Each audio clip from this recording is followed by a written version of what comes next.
What up? This is the Twice Over Film Club, where we watch a movie every week. Today is our discussion on the 2019 film The Lighthouse. This was suggested by a listener, and if you would like to suggest a film, hit us up at the Twice Over on Twitter, Instagram, or Facebook. Make sure you're subscribed to the podcast so you don't miss any episodes. This week we previewed Silver Linings Playbook, and on Monday we will be previewing David Fincher's new film Mank, so don't miss out. Alright, here's myself, Fahad, and Yusuf discussing The Lighthouse. Hopefully you've had your chance to watch the movie. Hopefully you're still sane. Yeah, it's a big hope.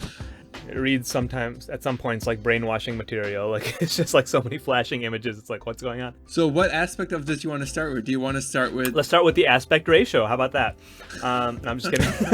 I think we discussed that to death. Yeah, there's no spoilers in that part, so we don't need to discuss it further. Should we talk about the unreliable narrator? That's what I was going to go with, yeah. So can I quickly summarize, or I'll try quickly to summarize what actually happens in this movie, and then tell me if I'm missing anything when I'm done. But basically, we're watching the story of these two lighthouse keepers, right? Ephraim, who's played by Pattinson, and Thomas Wake, who's played by Willem Dafoe, who arrive at this secluded lighthouse on a far out shore for like a month-long maintenance shift. And Thomas is like a former sailor. He's very superstitious. He's loud and imposing. He has like a style of running things.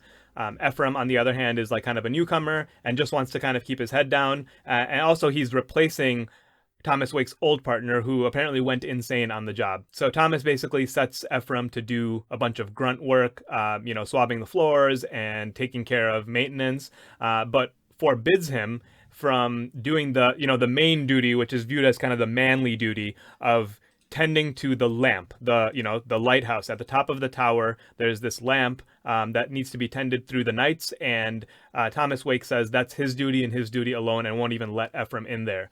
Ephraim at some point kills a one-eyed seagull, right? Which Thomas says killing any sort of, seabird is bad luck. It's a heinous crime. He's very critical generally of Ephraim's work. So tensions kind of start to boil over. Eventually, when they're supposed to leave after their 4-week window, their relief never shows up. And they're kind of stranded in the middle of a very heavy storm. They drink heavily out of anxiety, somehow seem to get along when they're drunk, right? And then their rations are running low.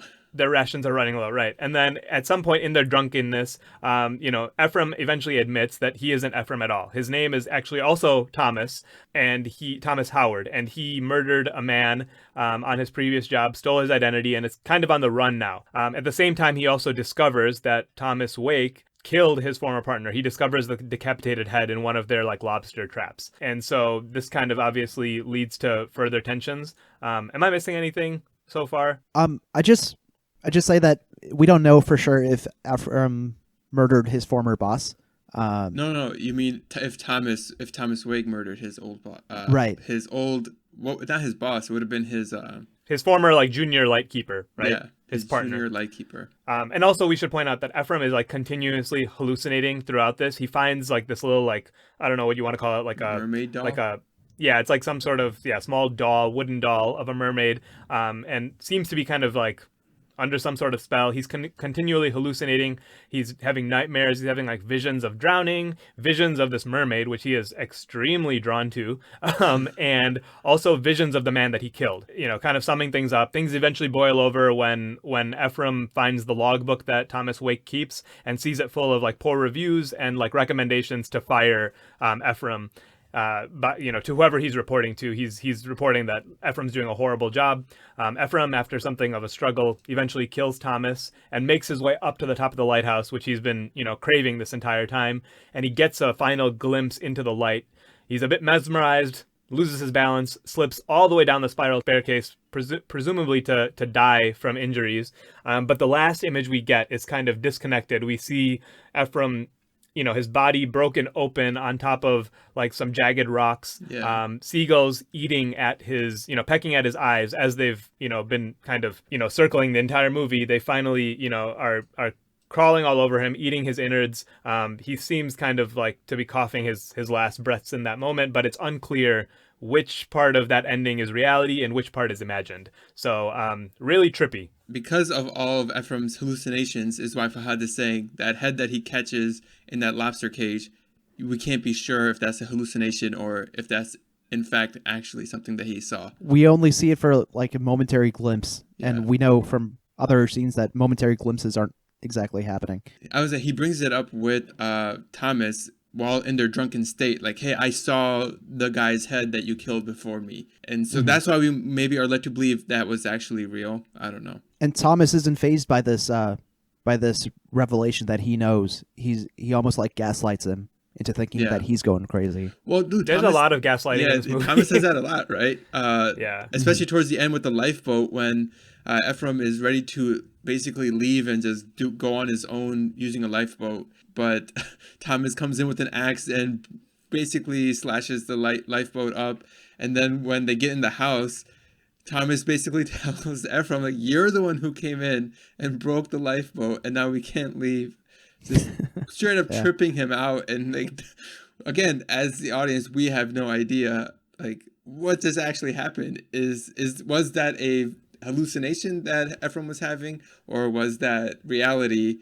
And Thomas is just, again, gaslighting Ephraim. And you guys nailed it by saying unreliable narrator. My favorite concept, obviously, right? I bring this up all the time, but it's like, it's a guy who is clearly going through a mental episode. And so while at the beginning of the movie, things seem fairly straightforward, there's so many hallucinations, there's time jumps, there's all that sort of stuff that's kind of, as we talked about, disorienting you as a viewer. So even once you've gotten through the movie, like, the things that look more concrete, you should be questioning those too. Because of the incongruency of several moments, you have to look back and say, okay, like, everything we've been viewing, which has been from Ephraim's viewpoint for the most part, we can't assume any of that as granted in terms of it being real. So, you can interpret this all different ways. Yeah, and the biggest way is, does Thomas Wake really exist? Or is he just the figment of his imagination, right? Yeah. So let's talk about it. I think this is somewhere where I scored up on the themes, because I think these, like, dual interpretations or, like, symbolism,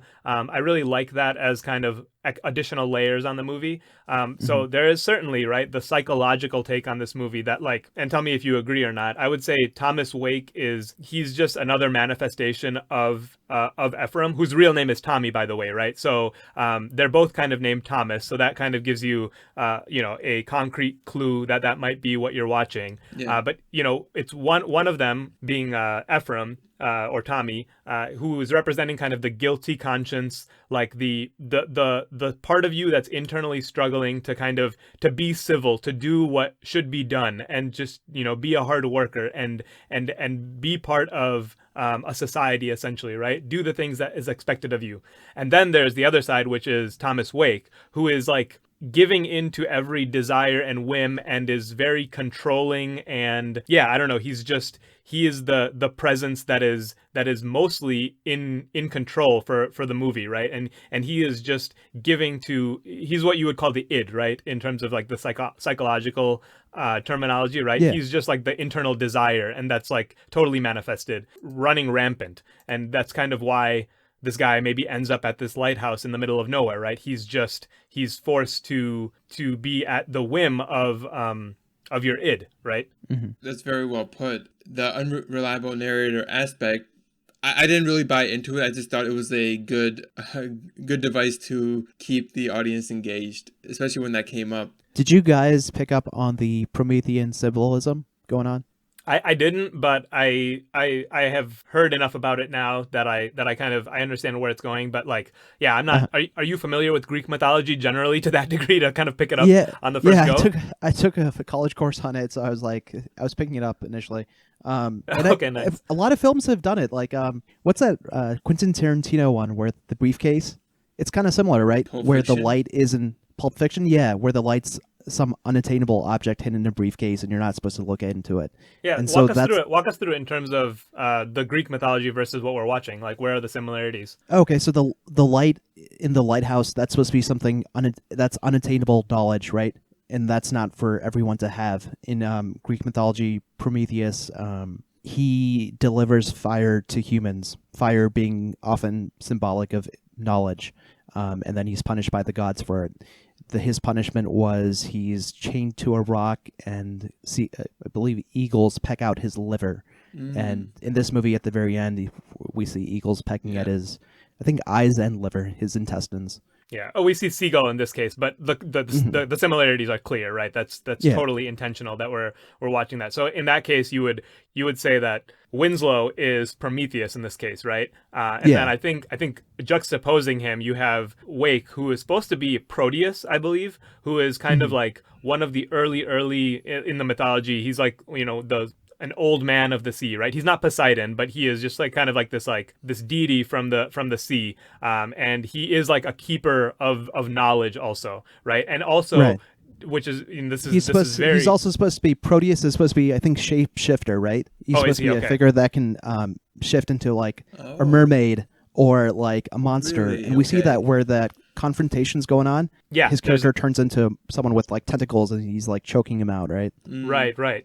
And you also see kind of a tentacle kind of slithering away when Winslow is trying to sneak his way up to the top of the lighthouse, right? And like he's kind of watching what's going on above him, where Thomas Wake is. You kind of see like this like random tentacle kind of like slithering across the floor. So yeah, I think it's clear that there's something going on with him. And I also wanted to point out that Proteus famously hated sharing the knowledge that he had. And so that is, that's clearly what Thomas Wake was doing, right? Where he's keeping it under lock and key, and he says, this is not for you. This is for me, and I'm, the kind of guardian of the knowledge, right? So if we're gonna say like the lamp of the lighthouse is like, unattainable knowledge, right? Or literal fire in terms of the Promethean interpretation. Like I think that kind of struggle between them two, it perfectly fits the Greek mythology. And I didn't know enough about it on the first watch, but like it's so clear that I would love to kind of dive in on it in a second watch. I don't know that I could struggle through kind of like the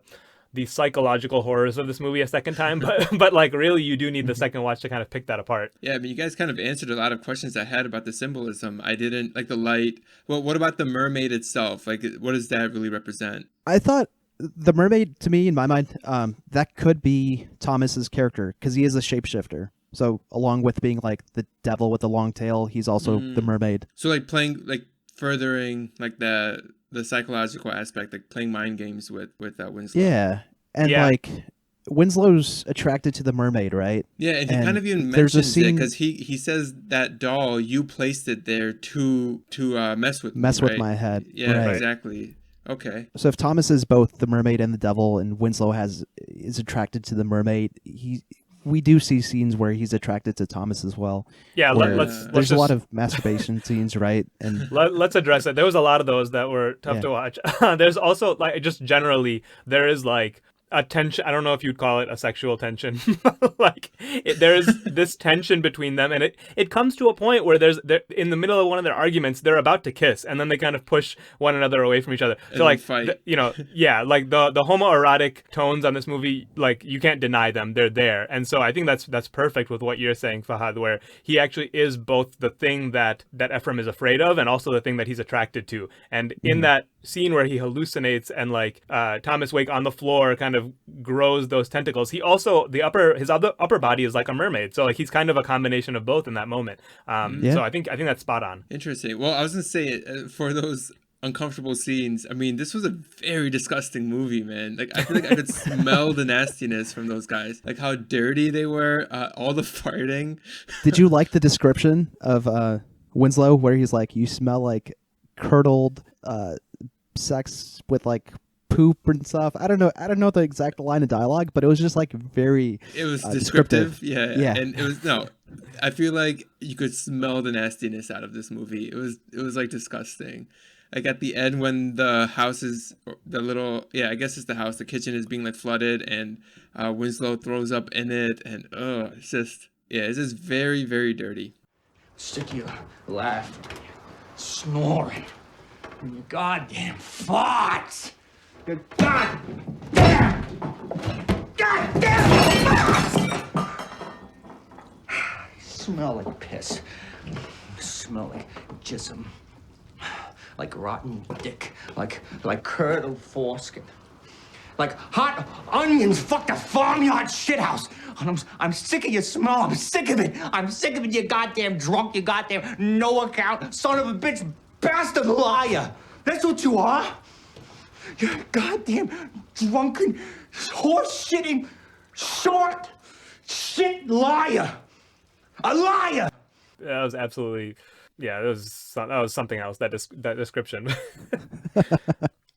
And that's where the comedy comes in for me. It's like so over the top. It's like, it's funny. Yeah, and there were moments like that, right? So we were talking about kind of the certain exaggerated scenes, but like that whole sequence was very exaggerated because, okay, first of all, Thomas Wake is supposed to have one wooden leg, right? But somehow he's like fast enough to chase Ephraim like across the property all the way to the boathouse, and then basically smash up the boat before he can get there. Then chases him back, and then like eventually Wake gets beaten up enough that Ephraim like dumps him into a ditch, right, and buries him alive basically. But then like 5 minutes later, he's out and he's running through the house chasing him with an axe. And then finally, you know, Ephraim puts an end to him. But like, he just appears, like after he just buried him, he just suddenly appears again and is chasing him at full speed. And he's like, no, like the lighthouse is for me, right? And it's like that was very funny because of how exaggerated it was. It was like, what the hell is going on? And like, again, you can question how much of that is real and how much of it is not. But like, there was certainly like a humor that was intended by how far they went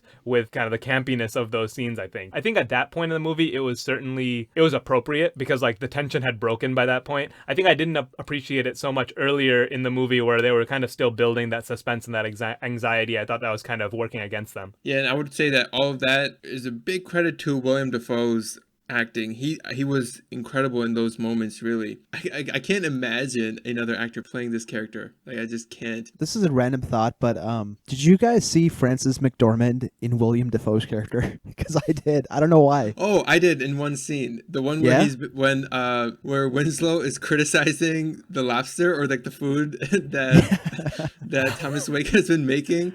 Yeah.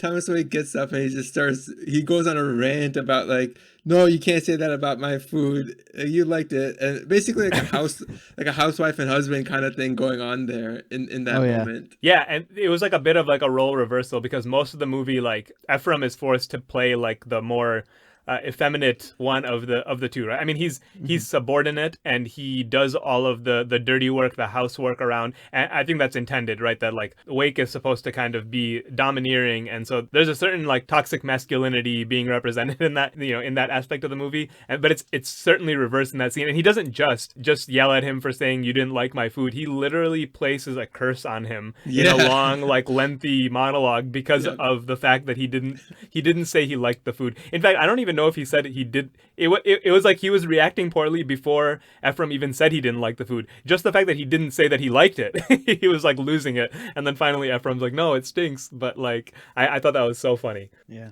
Say nothing. Damn ye! Let Neptune strike ye dead, Winslow!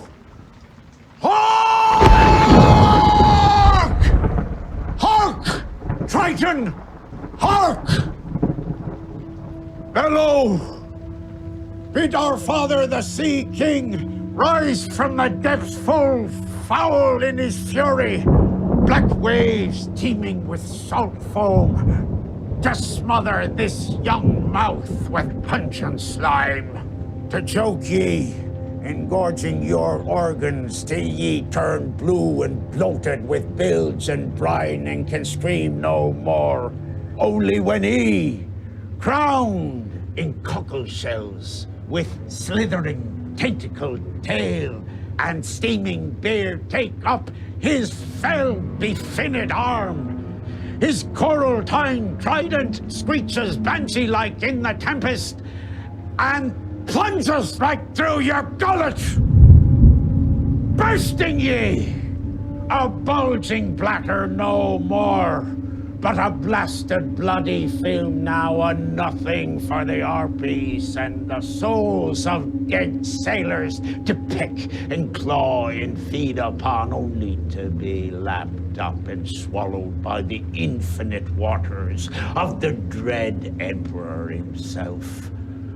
Forgotten to any man, to any time, forgotten to any god or devil, forgotten even to the sea.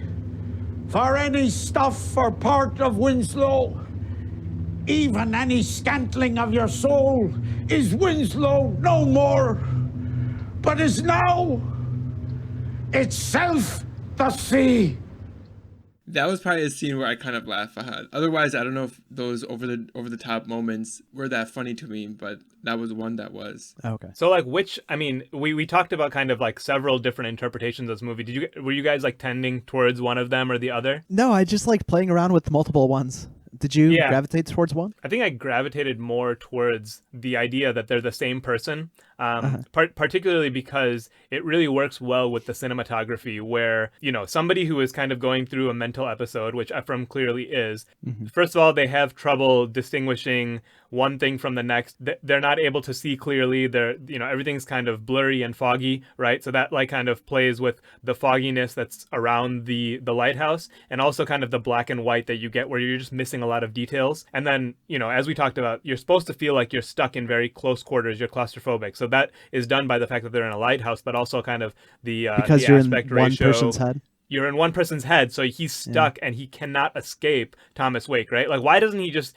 get out earlier where he's like, okay, I've had enough of this. This guy's crazy. I'm just going to take the boat and leave. He never does that, and it's because he can't escape another part of himself, right? So he's just stuck there, and he has to either reconcile or deal with that other part of himself in some sense, right? Last thing I will say on that is it also explains why he goes from moments of like lashing out against Thomas Wake and they just can't stand each other to suddenly, in a sudden cut of the film, literally, they're laughing and singing these merry songs and they're drunk as hell, right? And it's because like that's kind of the relationship you have with yourself sometimes, right? You struggle and you hate part of yourself, and then suddenly you're okay with, it's a mental trip. So I entertained the idea mainly because we know that Winslow has this guilt that he's living with because he has killed his former boss out in Canada. So I entertained it, but it was just a little too much of a stretch, I guess, for me to accept it. Okay. What part of it was too much of a stretch? I think there's so much here that is unexplainable because there's so many different weird things going on and there's so many hallucinations that I think I was open to the possibility that anything was real or not real. And then so that kind of lets you, to a degree, lets you pick and choose how you want to put together your interpretation, I guess. But I thought this movie was purposely open to that. I would just say I don't think the movie requires you to draw to a specific conclusion. No, I don't think it does. Yeah. I think that's exactly right. So you can still enjoy it. I mean, I entertained everything you just said. I thought about it. I'm like, maybe that's what it was. That's what was happening. But I can't conclude that. And that's okay. Like the movie was still the movie, and I kind of enjoyed it. Right. I think all of them were intended. Let's say that. I don't think you can conclude one way or the other, but there's certainly intention for that interpretation to be there. Well, I would say, the main thing is probably what Fahad just mentioned. It only cemented it further, where you have all this Greek mythology going on. Now, I don't know enough about it, but is that supposed to be like in one person's head, or like can it be like for one person, or because that seems like a definite struggle of two or more. Yeah. So I think what you're pointing out is that those two interpretations, there's no way to kind of reconcile them together, and I think that's why I scored it down on themes where I said like there's just too much going on and it doesn't really fit all together, but it's just like two very nice separate interpretations of the same events. I think that's where I took away from it, because like you said, that interpretation just requires two different people. And I think from the mythology standpoint, Fahad, would you agree that it's not supposed to be kind of some sort of mental internal struggle, although I guess it could be symbolic, but yeah, I think for the mythology to work, you need two identities, right? Two separate people. I think one last thing that I liked about the thought that it would be one person with like an internal struggle is they both killed somebody, right? So one of them killed his former boss, right? And the other one killed his former subordinate, right? And so that actually matches up. If you say they're the same person, like the ego side of him, he killed his former boss, right? Which Ephraim ends up doing. And then the id side of him, kind of like the manifestation of his desires, he kills the subordinate, right? And Ephraim ends up dying because of the curse that Wake puts on him. And then you could also say that maybe the other way to look at that is to say that this guy who is the true Ephraim Winslow, which, Tommy, or the Winslow that we see on screen, killed in his former job, he's still struggling internally about like which part of me did that. And I think that's made clear, right? Part of him says like, it just happened. I hated him, but I didn't mean for this to happen, but it just happened. And then there's another part of him said like, and I think Wake actually says this to Ephraim at some point, like, no, you did it because you like wanted to do it, right? And so like him seeing the head in the lobster trap, it's kind of like him realizing, wait, like maybe it was part of my desire that carried out that action. And so he's kind of like not able to figure out who he is or basically cope with himself. So I thought that was kind of a cool way to look at the two murders as well. But yeah, like there's so much going on. So you get to kind of have fun with it. And I like the symmetry you pointed out early on, right? The subordinate and the boss. They both kill each other. It's kind of a very sad story when you look at it that way. I guess if you had to pick one interpretation, not to harp on this too much, but if you had to pick one interpretation that was like overtly intended the most by the director, I would say that Eggers probably meant for the mythological interpretation. He's played with that in previous movies before. Because of the visual cues too, I would say. Right, the visual cues, and then the fact that he ends on that scene particularly, that kind of tells me that he wanted that to be one of the major takeaways, because he ends on that scene of the seagulls pecking at Ephraim's body, right? So like that's the last image you're left on. So like I feel like that was kind of brushing that a little bit strongly, right? And so I think that's probably what he wanted you to get from this. And frankly, I didn't get it at all until I looked it up later. So Fahad, I'm glad you enjoyed that about it. I think it would have taken me a second viewing and some interpretation and reading up to kind of catch all of that. I just picked up on the Promethean symbolism, but not like the Protean with Thomas's character. There was something else I wanted to point out, like the lighthouse, where Winslow eventually makes it up there. He looks at the unattainable knowledge or whatever, and then he falls down, indicating that he's not supposed to have it. That he wasn't able to handle it, right? Right. Yeah. That Thomas was justified in preventing him from seeing it. Yeah, I just wanted to, I guess the other thing about the lighthouse aspect, and I don't know if this was intended, but it reminded me of Shutter Island, because you're already kind of in the psychological space, and kind of in Shutter Island, the trip to the lighthouse, which is not kind of, you're not spending the time in the lighthouse in most of the movie, but when he gets there, he's able to realize and cope with the reality of what had happened and what has led him to like the psychological episode.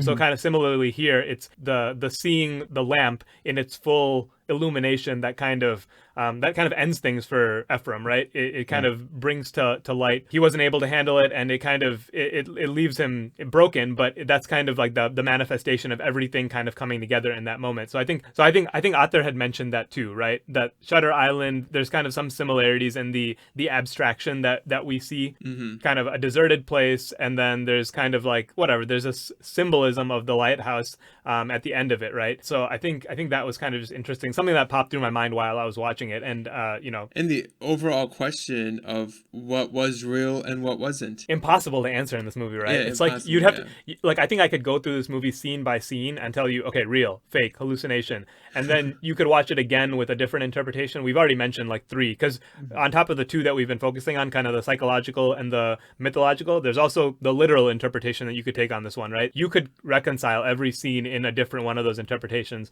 A lingering question that I do have is, what's the meaning of the light within this movie, right? So with Prometheus, the fire was unattainable knowledge, but what is the meaning of the light in this? What is it that Winslow can't handle? Is it his own guilt? Is that what he's seeing in there?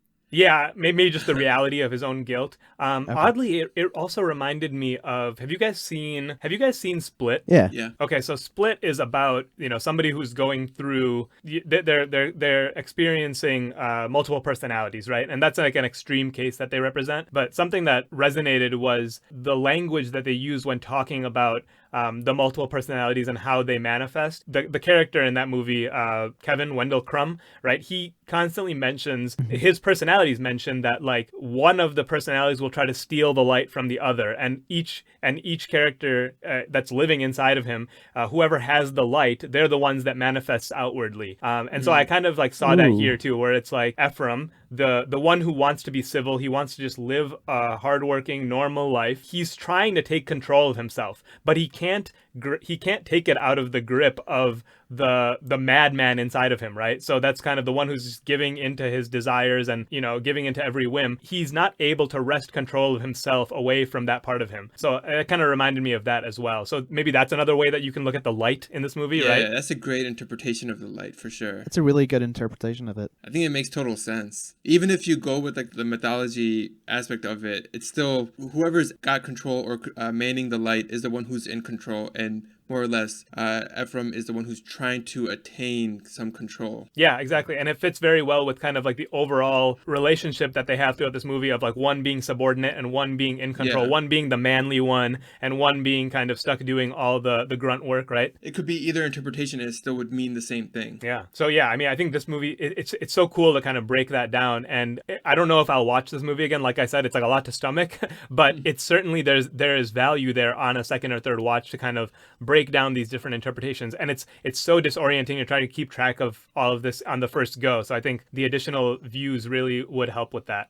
Yeah, the additional view thing, like Arthur mentions how it's squeamish. I think that's a good way to put it. I called it disgusting, but squeamish is probably the better term here, because it really makes you squeamish. Not just the horror scenes or whatever, the severed head. Yeah, or just like, state of their being. demeanor. Yeah, their state of being. There you go. Also, just the anxiety, the claustrophobia, the confinement, all that stuff. Like, both, I mean, it goes hand in hand, makes you feel pretty squeamish. Yeah, what Athar had said was kind of like the level of stress that like claustrophobia and like the black and white and just all of that, what that brings on is like, it's just, what he said was a level of stress that needs its own dosage of anxiety medication, right? And I think that's right, because I was just like, as I'm watching this, I was like, am I like going crazy just watching this movie? Like, this is not good for me mentally. And that's good, because I felt like the madness that the character was feeling. Yeah, and another thing that we didn't mention, but Arthur says how the two of them, both Thomas Wake and Ephraim, they both descend into madness. It's not like one is like steady while the other one isn't. And it could be still, they're one person, and that's why they're both descending into madness, further and further into madness. And then I feel like that's really plays into the audience as well. As you're watching it, you feel that happening to yourself. Like you feel that anxiety and like what's happening here, and that who's who. Descent into madness for sure. Yeah. The only difference you can kind of draw between the madness of each of the characters is maybe that Thomas Wake has more or less accepted his madness, right? He's just outwardly, he is that, right? He's got that New England strong accent, and this goes without saying, I think, but everything in this movie, all the seafarer knowledge and the stories and everything, it's all like old New England folklore. So, and that's where Eggers kind of grew up, so he's like drawing kind of from his personal background, which I thought was great. That dialect that he speaks with, the long like weird prose that he delivers, it's like him like in its full form. He's already accepted that he's crazy. Ephraim, on the other hand, is like trying to convince himself that he's not crazy. So like it's crazy in two different ways, and you're kind of watching the two of them struggle over who's in charge and who's right. So yeah, I guess one final question which Athar kind of mentioned, and this is not something that you can really answer, but it's just kind of something to pick your brain with, right? Is who is holding who captor throughout this film, right? And that is that's again kind of like a metaphysical question, but they're both holding us captor as the audience. Ooh. Yes. Yes. In a way, asking you to question yourself internally, right? In the same manner that these two characters are, as to what is driving you and who's in charge of your, multifaceted personality. Who is in charge? You're all crazy. That's what Athar is saying, and I agree. Yeah, we're all crazy. If you're listening to this podcast, you are certainly crazy. Yeah. Let's leave it there. Yeah, I think we can leave it at that point. Thanks everyone for listening. Thanks Athar for the suggestion again. Yes, Athar, thank you very much. And if you have any suggestions, hit us up at the Twice Over on Instagram, Twitter, Facebook, wherever, and let us know what movie to watch. Thanks for listening to this production of The Twice Over. If you haven't already, subscribe and follow wherever you get your podcast, and remember to support us on Patreon or by sharing the podcast with a friend. Feel free to contact us on Instagram, Twitter, or Facebook at The Twice Over, or email us at comments@thetwiceover.com. All of the music you heard is from Amerigo Gazaway. Check him out on Bandcamp and Spotify.